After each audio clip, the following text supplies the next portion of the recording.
It's important, of course, that we understand how taxpayers' money will be spent. We go straight to the source of the story. Good to have you on the show, Secretary Diokno. Nice to be here. Okay, let's talk about the budget of 2016 compared to 2017. We have an increase of 11.6%. Correct. And what are the top 5 departments that are getting the biggest chunk of the budget? Top 5 departments will be DepEd. Second is Public Works. Third is DILG, which includes the PNP. Then Department of Health, and then, of course, DND. The Department of Health is there? Oh, yeah. It's the fourth. The fourth. The fourth. And then? And then Department of National Defense. This is really no different from the past budgets. No, the top 5 getting the biggest chunk. So sure. that even when you were budget secretary way back, this was also the pattern we were looking into. Yeah, because, of course, DepEd should always be on top because of the number of Filipinos, right, that we have to educate, etc. If DepEd is getting the biggest budget right now, how much is that, sir? That is 567 billion? Yes. What are we going to see next year with a 567 billion budget? It includes 37,000 new classrooms, new school buildings rather, plus 10,000 rehabilitation. So about a total of 47,000 new school buildings. 10,000 rehabilitation centers? No, rehabilitation of schools. Rehabilitation of schools. Okay, Yeah, let's clarify because that each part. school has a lifetime, right? So we have to rehabilitate them. So it's 37 plus 10. And then, of course, it involves 600,000 teachers. So I don't recall the number of school children we have to educate. But remember, we added 2 years, right? K plus 12. Yeah. Okay. What about classrooms and textbooks? Yeah, it will be covered in the 2017 budget. Okay. But what kind of backlog are we looking at? With a budget like this next year? I don't think there will be any backlogs. Zero? Yeah, because a big amount is also allocated for this year, 2016. So we're making up for whatever backlogs there are. Because every year there are new school children, right? And so more students coming in. More students coming in. So, but I think we have addressed all the requirements, and we have a very competent person in that post. Also, someone very senior to the job. She knows public finance very well. So, plus she's an educator. So, I'm very confident that she'll be able to handle DepEd. So the number 2, Secretary Diokno, is the DILG, and you said... No, it's DPWH. Sorry, the DPWH Infrastructure, right. And you had called next year to be the golden year of public infrastructure. What do you mean by that? Golden age. Golden age of public infrastructure. I said the next 6 years of President Duterte will be the golden age of public, because that has been a major criticism of the Philippines, that we have the poorest public infrastructure in this part of the world. Okay. So we're going to make up for that, so that next year we will spend something like 800 billion, okay, for public infrastructure. That's about 5.4% of GDP, and ramping up to about 7.2% by 2022. And so I estimate that we'll be spending something like 8.2 trillion for public infrastructure. So that's what I call golden age. I have not seen this kind of money before, but I think we need it. In fact, you can extend it for 10 years. We need to build for the next 10 years. But can we simplify this in terms of what are we going to see next year, sir? In 2017, if any? We're going to see a lot of new roads, new bridges, airports, seaports. There's a Mindanao logistics network.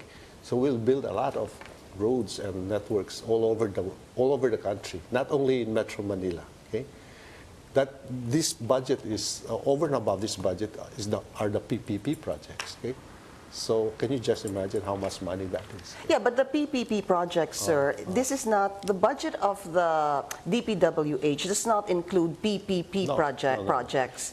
In a way, there are some money for maybe project development for the pipeline projects, and maybe some right-of-way money, but in general, the PPP projects are over and above what is in the budget. Yes. Uh-huh. So you said 8 trillion. 8.2 trillion 8.2 trillion in 6 years. in 6 years. What will we see in 6 years, sir? I mean, aside from you saying more roads, more bridges, what is going to be very evident for the public? The regions will be linked, poor regions to rich regions. Like? Maybe there are some regions in the Visayas which are not linked at the moment. The Mindanao will be closely linked because of that logistics network. We might even consider a railway system in Mindanao. I'm looking for big projects, Pinky. Yeah. Like, for example, even Palawan, there's a 600-kilometer stretch there that needs to be, I think it has to be expanded and developed. A 600-kilometer stretch? Palawan is so huge, right? So you have to link the south to the north, Yes. right? So there are many projects. You're looking at from Coron up there to Puerto Princesa down there. Correct. Yeah. And then we're even thinking of the Tutuban to Bicol railway system, a modern one. Okay, so many projects. When is that? We're looking for a new airport. Okay, hopefully we should have a new airport by 2020. 2020. Right. 3 years from now. 3 to 4 years from now. 3 to 4 years from now. Where could be the location of this, though? Well, that's still to be decided. But because on the PPP, we are, unlike the previous administration, we are willing to consider unsolicited proposals, subject to Swiss challenge. Okay? So that the time frame will be shorter. And by the way, people are asking, can you really do this? And I said yes, because we are going to, for major projects in urban centers, we are going to do it on a 24-hour basis, 7 days a week, non-stop. Okay? Just like how they do projects in Singapore and Hong Kong, Okay. and other major cities. That's one difference we'll see. Of course. So it means more jobs, okay? And you get to complete the projects sooner. Absolutely. And therefore, you reduce the congestion cost. Remember, there's a study by JICA which says that the congestion cost is something like 2.4 billion every day. A day, yes, due to traffic. Due to traffic. So hopefully there will be, things will get worse on the traffic before it gets better, but after all this construction, I think things will be very much better. The DILG also important. The President had already said and mentioned to policemen, let's start with the policemen because it's the DILG, that they will be getting increases in their salaries. Have they gotten an increase, sir?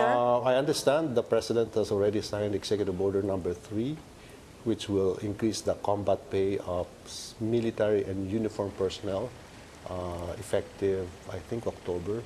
And so we're just finalizing the guidelines. I think it will be released soon. And for next year, they will get another 39 billion, and that we will address their needs. The 39 billion next year, sir, will be coming... Just for them, for the soldiers and military personnel. That's the soldiers. So that's coming from the National Defense Budget. That will come from both the DND and the PNP budget. Both, okay, soldiers and policemen. But that is for 2017. 2017. Because there was a little bit of a confusion. The President was saying that the soldiers' salary and policemen's salary will be increased double. Will be double, yeah. Eventually. And then at some point you were saying that it's a little hard for you guys to find the money for that. Because the former President Ramos created a huge problem, what I call elephant in the room. During his term, he indexed the pension of the military to the salary of the incumbent. So every time you increase the salary of a soldier, you increase the pension. So, but as you recall, as a result of the Asian financial crisis, the pension system of the military has collapsed. Right? So they don't have a military pension system. So every year we have to appropriate the money. So the situation right now is that military pension is much bigger than the salary of the incumbent. So we need to address that problem. There's going to be a problem with that one. Because you have Estrada, you have Arroyo, you have Pinoy, they didn't do anything. Right? So the soldiers and the policemen will get an increase by October. That's my not that's as far as I know. Is that, Yeah, so that's not certain? No, it's been signed by the president. Okay, Executive Order number 3. Our guest today, Budget Secretary Benjamin Diokno, on the General Appropriations Act of 2017. For this part of our conversation, we'll focus on tax reforms and the long-term goals of the Pantawid Pamilyang Pilipino program. We also asked the Budget Secretary about his reaction to Senator Ping Lacson not being too happy with a cut in the CHR's budget. It's not true. In fact, if you compare the budget of CHR from 2015 to 2016 to 2017, there has been a consistent increase. In fact, if my recollection is correct, we increased the budget of CHR by 7% from 2016 to 2017. Let's listen to that particular statement of Senator Ping Lacson. Sure. Well, ang laki ng cut. No? They proposed a budget of 1.4 billion plus. And ang pinasok lang is 496. So 927 million yung kinat. And it's unfair to them considering that they will have their hands full. Diba? Because of the war on drugs, yeah. What Senator Ping is saying is that we reduce the budget as requested by the agency. But that's natural. I mean, all the agencies request for a higher budget than what we gave them. Okay? But at the same time, at the time we were preparing the budget, we did not anticipate this kind of reaction to the drugs problem. So how can we anticipate that? Maybe we'll take that next year. What about the President's budget on the war on drugs? How much is going to that? Well, you have agency budgets for PNP, you have AFP, you have drugs, what is that, PIDEA, right? And of course, under the Office of the President, there is a fund, as far as I can remember, 500 million for against crimes, right? Organized crimes. And it's been there, so ERAP, GMA, Aquino, but I don't see any major results out of the 500 million. Now, President Duterte asked for an increase. Okay, it's a confidential fund of 1 billion, another 1 billion for confidential and intelligence fund. Okay. So I added up those two items. So it's 2 billion for confidential and intelligence it's funds. plus the 500, so 2.5 billion. 2.5 billion. As you know, Can he tap that for the war on drugs? Yeah, of course. Drugs, criminality, and corruption. And over and above the budget coming from the National the military, Defense, yes, the PNP, sure. the DILG, etc. There was a little bit of concern, Secretary, on the slash in the budget of the Department of Health. They were saying that there's a 31 billion drop in the budget of the Health Department. Again, that is a misconception. We simply remove the 50 billion, which is for PhilHealth, which in the 2016 is part of the DOH budget, okay? Because we want to make the spending more efficient. So, because instead of releasing it to DOH and later on they will sub-allot it to DOH, what we did is release it directly to DOH. So, but if you combine the two, it's plus 50 billion. It's much higher. Our DOH budget, 125 in 2016, 144.2 billion in 2017. What about the Department of Agriculture? Was there a cut in their budget? The cut in the budget, on the whole, remember, agriculture has many other corporations under it.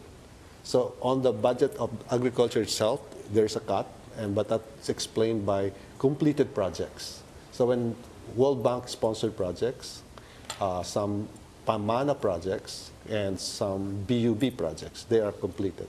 So there is a decline, but if you combine the Department of Agriculture budget with the other budgets of corporations like PhilCOA, like NFA, National Food Authority, et cetera, there's a slight increase. How much is the budget for the 4Ps? 4Ps? Because the government is keeping the 4Ps. Yes, we have retained the number of beneficiaries, although we have doubled the beneficiaries for the indigent seniors. Okay? And in addition, we are giving them rice allowance. If I remember, it's 20 kilos per month for 12 months that times 3 million households, that's about 24 billion additional. But are there going to be more recipients of the No, 4Ps? we have kept the recipients. Even if the president, in his visits to camps and other locations, sir, he was saying that isasama nila yung mga pamilya ng mga sundalo o ng mga police dun I sa think 4Ps. that could be taken care of by other funds, but we want to maintain the original design, because if this is a long-term project, the PPP, right? So if you keep changing the number of people who are beneficiaries of the program, then you won't really get the results later. You want to determine whether this program is really effective or not. Right? If you keep changing the parameters, then it's hard to evaluate. So you feel that this is working? It is working if it's limited to those who really need the money. Right? In other words, because this is not an anti-poverty program, right? It is a way of keeping our young kids much longer at school, because without this, they will drop out at probably grade 2 or grade 3. Can you imagine if you have a group of citizens who don't have the necessary education? Because we have a very young population. We want to make sure that we develop them into a competent, healthy, and pliable or agile workforce. Okay, so that's really the objective of this program. Is there pork, PDAF, or any other name that will allow congressmen and senators to have projects for their particular constituents? As you know, I'm one of the petitioners against the DAP, right, in the Supreme Court. And I can assure you that I want to make sure that this budget and future budgets will be totally compliant with the Supreme Court decisions on PDAF and DAP. Okay? Again, Senator Ping Lacson mentioned something, sir, na may nakapark. I'm not going to begin to venture what that means, but he says na parang may nakapark na it seems like it's pork. And also, Senator Ping Lacson is against pork. He never accepted his PDAF since he was senator. Is there anything? So the important distinction here is whether the legislators are, as you said, park. When they get involved in the post budget approval process. In other words, after the budget has been approved, they feel entitled to some part of the budget. Are they? No, they're not. They're supposed to, if they want to help their constituencies, they got to talk to the secretaries and recommend projects, etc., etc. So it's the usual. If it's before the budget is approved, that's fine. Okay? That's consistent with the Supreme Court decision. So it's the same thing, Secretary. They will go to the agency or the department and give their projects, submit their projects, and it's up to the agency to approve that particular project. Who gets priority, though? It depends. There's no assurance that when you go to a department secretary and you propose a project that it will be approved, right? Because they also have their prioritization process. Okay? So if it's not acceptable, then you choose another project or whatever.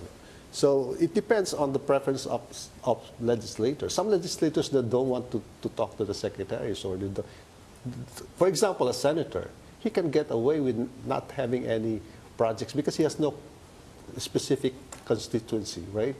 He can talk about national issues and get known for that.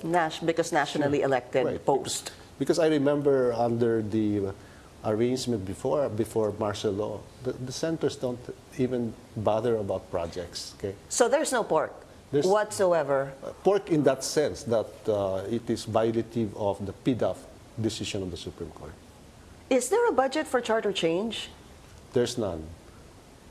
But you know, the preference of the president is con us, right? Which means we don't have an election. The congressmen and the senators will convene a constituent assembly, and therefore he made it very clear during the National Security Council meeting. His position is, since this is an additional job you're doing, I don't have to pay you because that's double compensation. I don't have to hire staff for you because you already have your staff. So it's cheaper that way, right? But in the event that we need, say, a secretariat to maybe a small secretariat, that could be funded through the contingent fund of the president. Again, we're looking at a 3.35 trillion peso budget. I think it was in 2016 that we actually reached the 3 It's trillion 3 mark. trillion in 2016. How do you plan to increase revenue? How is government planning to increase revenue? Of course, to show to the entire world that we're not fiscally irresponsible, higher spending will be accompanied by better collection, plus we're submitting a tax reform package. What is the tax reform package? I'll ask Secretary Dominguez to answer that for you. But basically, there will be some losses, like we are going to reduce personal income tax. You are? Right? That's certain. From 32 to 25. And we're going to reduce corporate income tax from 30 to 25. That's to make the Philippines comparable with the rest of Asia. Because right now, we're really, our tax system is not comparable. But is this something we're going to see in 2017? If we're lucky, we'll have the budget, the tax reform package passed before the end of the year, at the latest, maybe middle of next year. So, but it will take effect maybe for incomes in 2017. Okay. So when you file your income tax in 2018, it's much different. As a last question, I wanted to have you tell the viewers, in the year 2017, what is something that the people will be able to say that that's exactly where my taxes went? Oh yeah, there will be a lot of construction activities nationwide, okay? Because right now the focus of the construction is in Metro Manila. 80% of the PPP projects are here. So by 2017, the whole country will be humming with activity, right? And so I don't think people will mind if there are construction going on at night. Maybe noisy, but at least something is happening, right? We'll pay attention to, as I said, the big chunk of our population who are young, we will pay attention to them. 40% of the budget will go to social services, education, health, social protection. So we want to make sure, as I said, that we convert them into a competent, healthy, and agile workforce. Secretary Diokno, thank you so much, sir. You're welcome.